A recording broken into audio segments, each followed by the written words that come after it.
Ministre de la Simplification, Monsieur Marcangeli. Hier, nous avons assisté lors des débats sur le projet de loi dit de simplification à un remake du concours Lépine ou à un remix de Massacre à la tronçonneuse.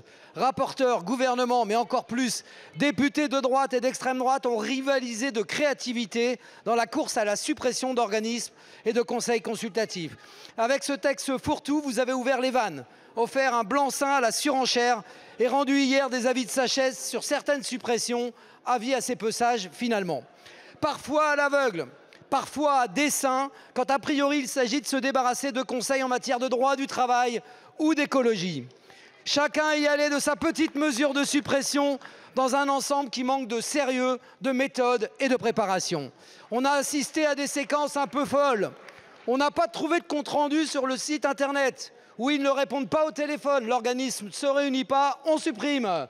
On ne connaît donc pas, donc ça ne sert à rien, on supprime. Des structures de concertation, donc inutiles, on supprime. 32 organismes ont été supprimés hier soir. Mais c'est pas assez, pas le grand soir. Décevant, vous direz. L'OFB, l'ADEME, ESS France, CRES, on aurait pu aller beaucoup plus loin dans ce choc de simplification. Nous ne sommes pas passés loin de la suppression de la Commission nationale du débat public dont les salariés sont en grève aujourd'hui et que je salue. Vous annonciez un choc de simplification, c'est le début de la grande liquidation. Aucune vision sur les effets des suppressions. Par exemple, le Conseil national de la montagne qui a découvert cette suppression, ils ne se réunissent pas, c'est le Premier ministre qui doit les convoquer et qui ne les a pas convoqués.